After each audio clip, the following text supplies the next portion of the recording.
B J പിയും കോൺഗ്രസും അതോടൊപ്പം തന്നെ ആം ആദ്മി പാർട്ടിയും ഇനി ഉത്തർപ്രദേശിലും അതോടൊപ്പം തന്നെ പഞ്ചാബിലും നിയമസഭാ തെരഞ്ഞെടുപ്പിന്റെ എല്ലാ പ്രചാരണത്തിലേക്ക് പോവുകയാണ്. ഇനി തെരഞ്ഞെടുപ്പിന്റെ ദിവസങ്ങളാണ്. ഇനി 4 സംസ്ഥാനങ്ങളടക്കം തെരഞ്ഞെടുപ്പ് വരാനുണ്ട്. അതിൻ്റെയൊക്കെ ഒരു പ്രചാരണ തന്ത്രങ്ങളും മെനയാനും അതിൻ്റെയൊക്കെ പ്രചാരണ ദൗത്യവുമായിട്ടായിരിക്കും ഇനി ഓരോ മുതിർന്ന നേതാക്കളും ഓരോ സംസ്ഥാനത്തും ഉണ്ടാകാൻ പോകുന്നത്. എന്നാൽ കോൺഗ്രസിനെ സംബന്ധിച്ചിടത്തോളം അവർക്ക് ഏറ്റവും വലിയ ഒരു തിരിച്ചടി ഉണ്ടാവാൻ പോകുന്നത് കോൺഗ്രസിലെ ഓരോ നേതാക്കന്മാരും കോൺഗ്രസ് അംഗത്വത്തിൽ നിന്നും രാജിവെച്ച് ബി ജെ പിയിലേക്ക് പോകുന്ന ഒരു സന്ദർഭമുണ്ട്. അത് എല്ലാ തെരഞ്ഞെടുപ്പ് സമയത്തും ഏത് സംസ്ഥാനത്ത് ഒരു തെരഞ്ഞെടുപ്പ് നടന്നാലും അവിടെ വലിയ രീതിയിൽ കോൺഗ്രസിൽ നിന്നുള്ള നേതാക്കന്മാർ, അത് മുതിർന്ന നേതാക്കന്മാർ ബി ജെ പിയിലേക്ക് പോകുന്ന ഒരു സാഹചര്യമുണ്ടാകും. അത് രാഹുൽ ഗാന്ധിയുമായിട്ടും അല്ലെങ്കിൽ ഹൈക്കമാൻഡുമായിട്ടും അടിയുണ്ടാക്കി തെറ്റിപ്പിരിഞ്ഞുകൊണ്ടാണ് അവർ കോൺഗ്രസിൽ നിന്നും ഇറങ്ങുന്നത്. കാരണം പ്രധാനമായിട്ടും പല തവണ കോൺഗ്രസിൽ ഇപ്പോൾ കേരളത്തിൽ തന്നെ ഒരു ഉദാഹരണം എടുത്തു കഴിഞ്ഞാൽ കേരളത്തിൽ കോൺഗ്രസിന്റെയൊക്കെ വനിതാ നേതാക്കന്മാർ പല പ്രാവശ്യം പറഞ്ഞ ഒരു കാര്യമുണ്ട്. അതായത് എന്തുകൊണ്ടാണ് നമ്മൾ ബി ജെ പിയിലേക്ക് പോയതെന്ന് കോൺഗ്രസിൽ നിന്നും രാജിവെച്ചവർ ബി ജെ പിയിലേക്ക് വന്നപ്പോൾ അവർ പറഞ്ഞൊരു കാര്യം, നമുക്ക് കോൺഗ്രസിൽ ഒരു വിലയില്ല, മുതിർന്ന നേതാക്കൾ മാത്രം വാ തുറന്ന് സംസാരിക്കും, അത് നമ്മൾ കേട്ടുകൊണ്ട് അതേപോലെ പ്രവർത്തിക്കുന്ന, അതായത് കീ കൊടുത്താൽ ഓടുന്ന ഒരു പാവ എങ്ങനെയാണോ അതേപോലെ ആയിരിക്കണം കോൺഗ്രസിലെ മറ്റ് താഴെത്തട്ടിലുള്ള നേതാക്കൾ എന്ന് പല പ്രാവശ്യം ഈ കേരളത്തിൽ തന്നെ അടക്കമുള്ള നേതാക്കന്മാർ പറഞ്ഞ കാര്യമാണ്. പക്ഷേ ബി ജെ പിയിലേക്ക് വന്നപ്പോൾ നമ്മുടെ വാക്കുകൾ കേൾക്കാനും അതിനൊന്ന് വിലയിരുത്താനും അല്ലെങ്കിൽ നമ്മുടെ വാക്കുകൾക്ക് ഒരു പ്രാധാന്യം തരാനായിട്ട് നമുക്കൊരു വില തരാൻ ബി ജെ പിയിൽ നേതാക്കന്മാർ ശ്രമിക്കുന്നുണ്ട്, അല്ലെങ്കിൽ അവർ നമുക്കൊരു സ്പേസ് തരുന്നുണ്ടെന്ന് കോൺഗ്രസിൽ നിന്നും രാജിവെച്ച നേതാക്കന്മാർ തന്നെ പറയുന്നുണ്ട്. അങ്ങനെയാണ് കേരളത്തിൽ മാത്രമല്ല രാജ്യത്ത് അടക്കം, അതായത് എല്ലാ സംസ്ഥാനങ്ങളടക്കം പറയുന്ന സ്ഥിരം ഭാഷയാണ് ഈ നേതാക്കന്മാരെ പറയുന്നത്. അതായത് കോൺഗ്രസിൽ വലിയ രീതിയിലുള്ള പ്രാധാന്യം നേതാക്കന്മാർക്ക് ലഭിക്കുന്നില്ല എന്ന്. അതായത് ഈ കോൺഗ്രസിൽ ചില ബുദ്ധിജീവികളുണ്ട്, കുറച്ച് വിവരമുള്ള കുറച്ച് നേതാക്കന്മാരുണ്ട്. അവർ ഓരോ സംസ്ഥാനത്ത് തെരഞ്ഞെടുപ്പ് നടക്കുമ്പോൾ അവർ ഹൈക്കമാൻഡിലേക്ക് അവരുടെ ഒരു സമഗ്രമായ ഒരു റിപ്പോർട്ട് അവർ കൊടുക്കും. നമ്മൾ ഇങ്ങനെയൊക്കെ സ്ഥാനാർത്ഥികളെ നിർത്തിക്കഴിഞ്ഞാൽ നമുക്ക് അവിടെ സീറ്റ് ഭൂരിപക്ഷം നേടാം, അവിടെ നമുക്ക് അധികാരത്തിലേക്ക് വരാം എന്നൊക്കെ പറയും. പക്ഷേ കോൺഗ്രസിലെ അവസാനമായ വാക്കെന്ന് പറയുന്നത് ACCയിലെ ജനറൽ സെക്രട്ടറി ആയ KC വേണുഗോപാലാണ്. KC വേണുഗോപാൽ എന്ത് പറയുന്നു അതനുസരിച്ച് മാത്രമാണ് രാഹുൽ ഗാന്ധിയും അതോടൊപ്പം തന്നെ മല്ലികാർജ്ജുന ഖാർഗെയും പ്രവർത്തിക്കുന്നത്. അത് പലതരത്തിലുമുള്ള ഒരു തിരിച്ചടി പലതവണ കോൺഗ്രസിന് നേരിട്ടിട്ടുണ്ട്. നിലവിൽ കോൺഗ്രസിലെ തന്നെ ഏറ്റവും മുതിർന്ന നേതാവ്, ലോക്സഭാ MP മുതിർന്ന കോൺഗ്രസ് നേതാവുമായ മനീഷ് തിവാരി പാർട്ടി വിട്ടേക്കുമെന്ന സൂചനയാണ് ഇപ്പോൾ പുറത്തുവരുന്നത്. ആളുകളുടെയും സംഘടനകളുടെയും അരക്ഷിതാവസ്ഥയ്ക്ക് ഒരു ഉറപ്പായ പരിഹാരം ലഭിച്ചിരുന്നെങ്കിൽ എന്ന് താൻ ആഗ്രഹിക്കുന്നുവെന്ന് വ്യക്തമാക്കിയാണ് കഴിഞ്ഞ ദിവസം മനീഷ് തിവാരി സോഷ്യൽ മീഡിയയിൽ പോസ്റ്റ് ചെയ്തത്. തിവാരി പാർട്ടി വിട്ടാൽ അത് പഞ്ചാബ് നിയമസഭാ തെരഞ്ഞെടുപ്പിന് മുന്നോടിയായി കോൺഗ്രസിനുണ്ടാകുന്ന ഏറ്റവും വലിയ ഒരു തിരിച്ചടിയായി മാറും.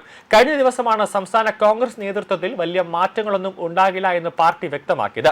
പഞ്ചാബ് പ്രദേശ് കോൺഗ്രസ് കമ്മിറ്റിയുടെ പ്രസിഡന്റായി അമരീന്ദർ സിംഗ് രാജ തുടരുമെന്ന് നിയമസഭയിൽ കോൺഗ്രസ് നിയമകക്ഷി നേതാവായി പ്രതാപ് സിംഗ് ബജ്വ തുടരുമെന്നും കോൺഗ്രസ് വ്യക്തമാക്കുകയും ചെയ്തിരുന്നു.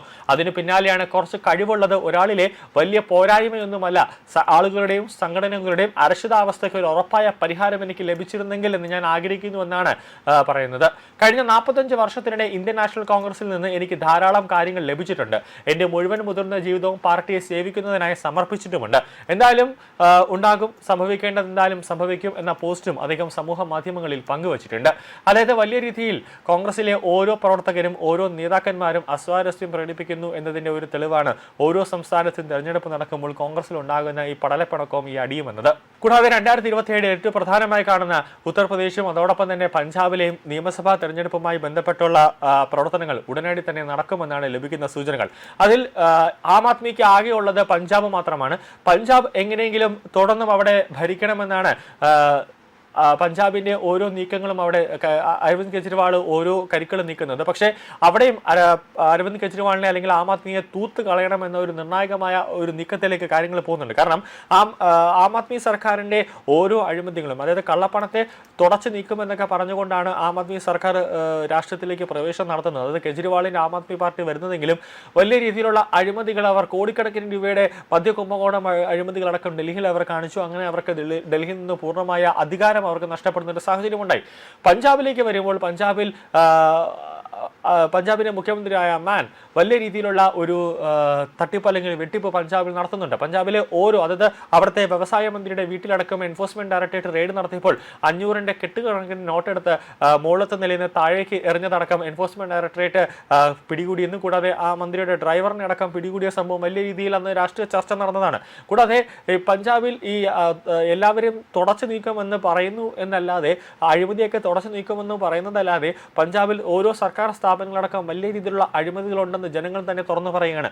നിയമസഭാ തെരഞ്ഞെടുപ്പ് അടുത്ത് നിൽക്കുന്ന ഒരു സമയത്താണ് ഇന്നാണ് പഞ്ചാബ് മുഖ്യമന്ത്രി അവിടെ സ്ത്രീകൾക്ക് തെരഞ്ഞെടുപ്പ് സമയത്ത് പ്രഖ്യാപിച്ച 3000 രൂപയൊക്കെ അവരുടെ അക്കൗണ്ടിലേക്ക് എത്തിക്കുന്ന ഒരു സംഭവം ഉണ്ടായത്. പക്ഷേ തെരഞ്ഞെടുപ്പ് മാത്രം മുന്നിൽ കണ്ടുകൊണ്ട് നടത്തിയ ഒരു നീക്കമാണ്. വലിയ രീതിയിലുള്ള പ്രതിഷേധം സ്ത്രീകളുടെ ഭാഗത്ത് നിന്നുമുണ്ടായി. പക്ഷേ എങ്ങനെയാണോ ഡൽഹി നിയമസഭ പിടിച്ചെടുത്തത് അതുപോലെയുള്ള ഒരു നിർണായകമായ ഒരു മാസ്റ്റർ പ്ലാനാണ് BJP പഞ്ചാബിലേക്ക് കൊണ്ടുവരാനുള്ള ഒരു നീക്കം നടത്തുന്നത്.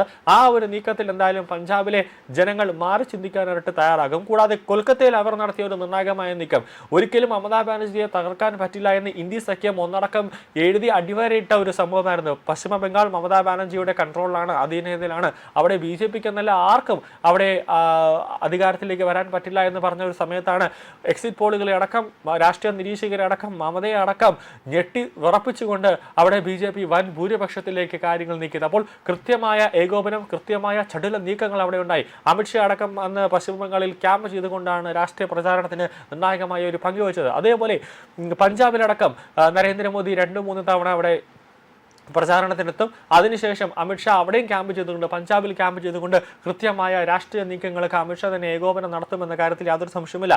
ഡൽഹിയിൽ നിയമസഭാ തെരഞ്ഞെടുപ്പ് സമയത്ത് കോൺഗ്രസിന് വെറും 0 സീറ്റായിരുന്നു, വെറും 0 ആ രീതിയിലേക്ക് പഞ്ചാബിലും കോൺഗ്രസിനെ തകർത്ത് തരിപ്പണമാക്കാനുള്ള ഒരു വജ്രായുധവുമായി BJP സർക്കാർ അണിയറയിലേക്ക് വരുന്നുണ്ട്. അങ്ങനെ കോൺഗ്രസിൽ നിന്നുള്ള ഓരോ നീക്കങ്ങളും, അതായത് ഇപ്പോൾ മനീഷ് തിവാരി കോൺഗ്രസിൽ നിന്നും അടിയുണ്ടാക്കി വിട്ടത് മനീഷ് തിവാരിക്ക് പഞ്ചാബിൽ മത്സരിക്കാൻ സീറ്റ് ചോദിച്ചു.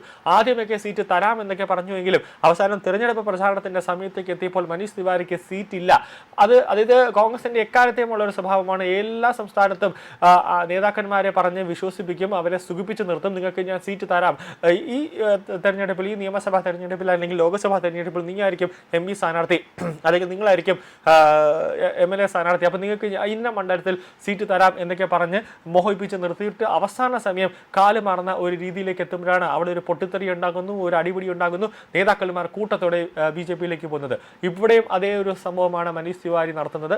വരും ദിവസങ്ങളിൽ മനീഷ് തിവാരി BJPയിലേക്ക് പോകുമെന്നാണ് ദേശീയ മാധ്യമങ്ങളടക്കം റിപ്പോർട്ട് ചെയ്യുന്നത്.